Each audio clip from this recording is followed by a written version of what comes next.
So hello guys, welcome back once again in the another video of React Native. So in this video we will discuss about what is useContext. So actually useContext is a React hook that allow you to consume context value in functional component. So we have many doubts that what is useContext. So useContext is also a hook like another hook we use in the React Native like useRef, useState. Another question is that what is need of the use context. So use context actually we use in the state management. So first need of the use context, with the help of the use context we can globally manage the state of the components. So only functional component we use the use context, in class component we don't use the use context hook. We have a state, so we can manage this state with the component 1, with the component 2 and component 3, and we can also use in the multiple component the same state. This is the major benefit of the use context. So another use of the use context, it avoids prop drilling. So this diagram is showing without context API. So actually this is the prop drilling. When we pass the props, suppose we have a one prop is the user as a prop. Suppose I am passing this prop from the app.js to, we have a component and it is a content component. So I will pass the app.js prop inside the content component, and from the content component I will pass this prop in the user post component. So suppose these are the three different components. So I am passing the prop from one component to another and from another component to another component. So this is called a prop drilling. So in the same way inside this header and from header to user profile. So this is a prop drilling, and with the help of the context API we avoid this prop drilling. We don't need to pass the prop from one component to the another component, so we will avoid it.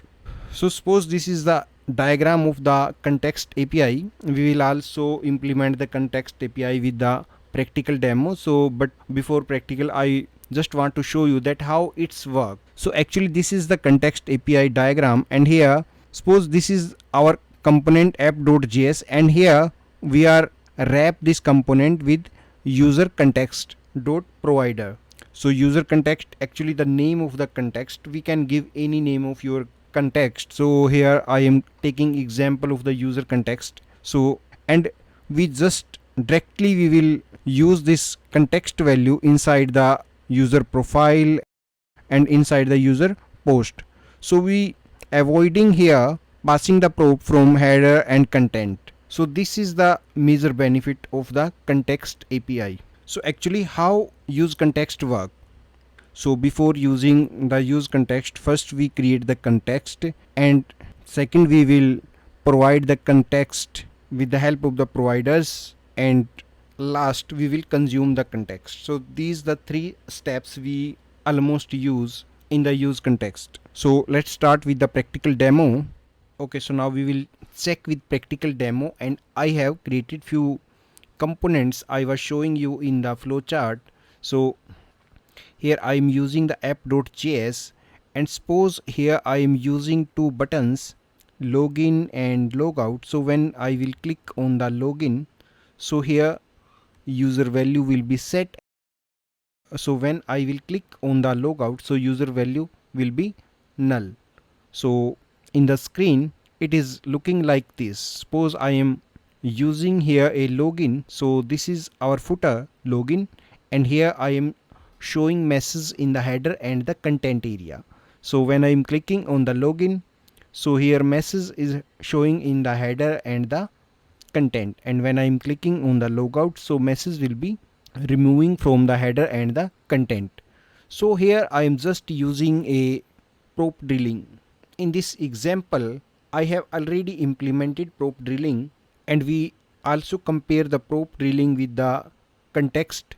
So here I am already using the prop drilling in this example, and we will change this example with the use context and also compare the prop drilling and use context. Suppose here app.js, and here I am passing a user as a prop. So in the header and the content area, I am passing here probe as a user, and inside the header we can check that I am using another component user profile, and here I am this probe is passing inside the user profile, and inside the user profile we are using this probe and displaying the message on the simulator. And in the same way, inside the content I am using this probe and passing this probe inside the user post, and inside the user post we are using this probe. So this scenario we are using because here I am passing the value from the app.js to header and from header to user profile. So we are using here nested component and passing value from the one component to another and from another component to another. Now in this example we will implement use context.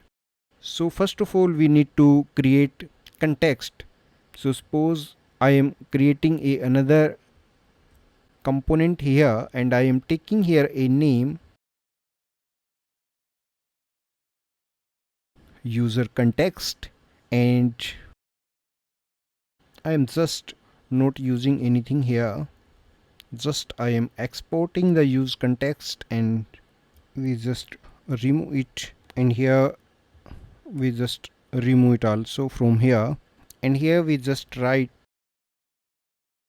only we use here React, and here we just create a context, and name of this we can use here like this. And another thing, we need to create provider, so we just create a user provider.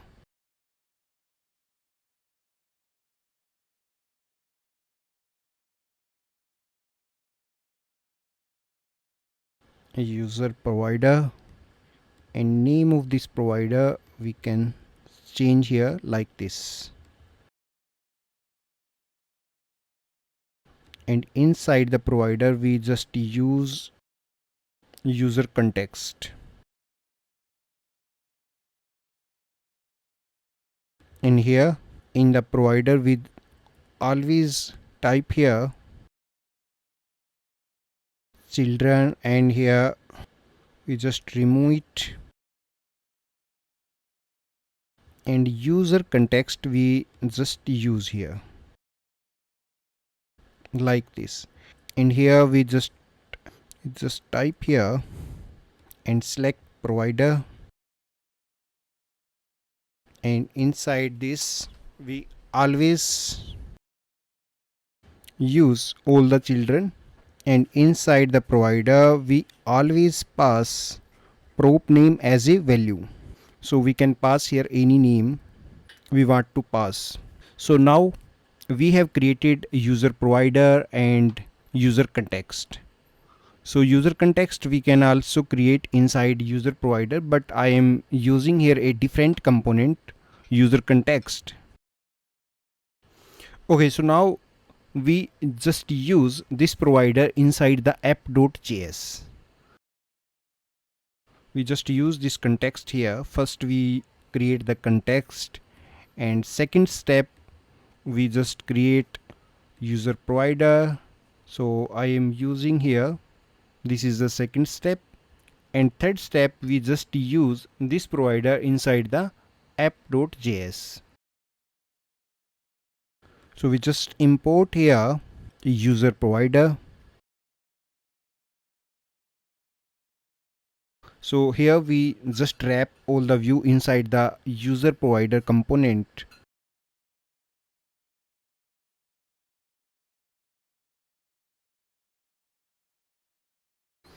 And now second step, we need to remove all the probes from here. So I am passing here user as a probe. So I am just removing this, because now we directly use the user inside the profile and the user post component. So now I am not passing here any probes. I will just use this button and this probe as a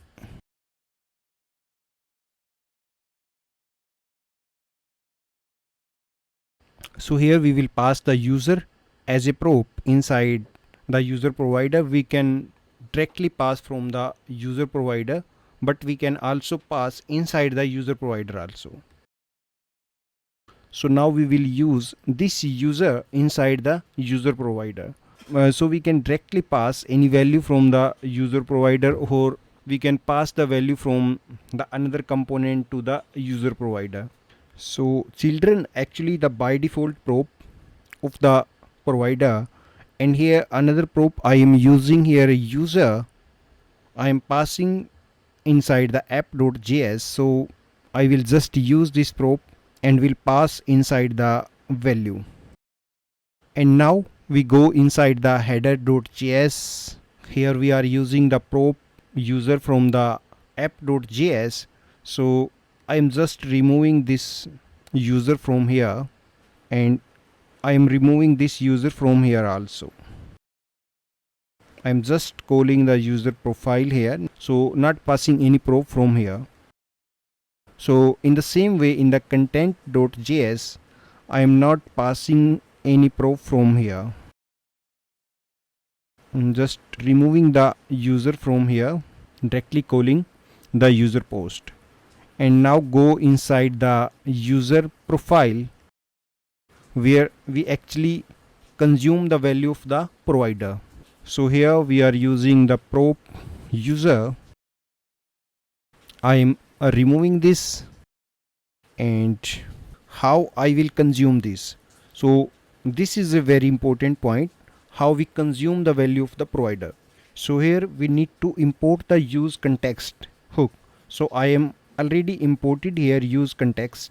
So if you not imported here, so you need to import the useContext hook, and we just import here user context,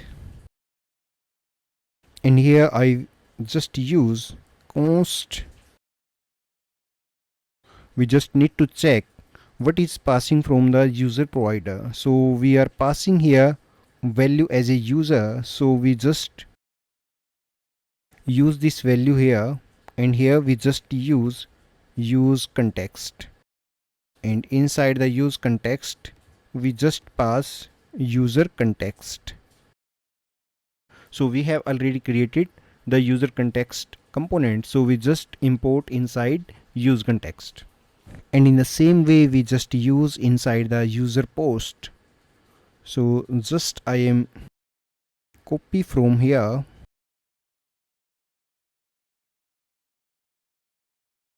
okay, so like this we just consume the value of the context. So now just I save this and check on the simulator. So here I need to remove the prop user from here. Now we are importing user from the user context. So again I save this and check on the simulator. So here user value is null.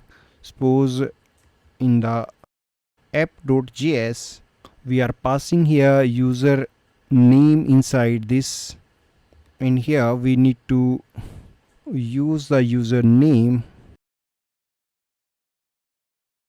So we just use here console, and we'll check what is coming inside the user.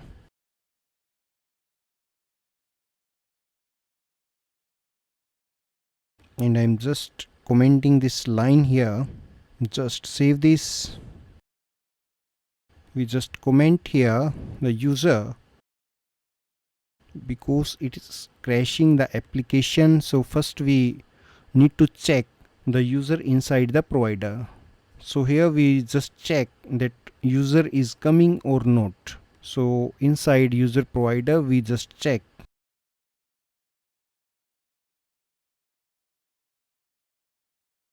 So inside the provider here is a null. So if I click on the login, so here name is coming coding Gyaan, but it is not showing here because we are not displaying this. So the issue is here because the value is not passing from here. So we need to add this So we need to use like this here. And now again we just check inside the user profile. Here user is coming or not. So now inside the display user you can see that user value is coming. So now you can use here, just I am uncommenting this, and in the same way I am uncommenting this code. Okay, so now I click on the logout. So the user data is lost here. When I click on the login, so user data is passed from app.js to directly inside the user profile. So like this we can use the use context inside the React Native. So I hope this video is very helpful for understanding that how we use the use context inside the React Native. So if you have any doubt, any query regarding to the use context, so let me know inside the comment section. So if you like this video, please like, share and subscribe the channel. Thanks for watching.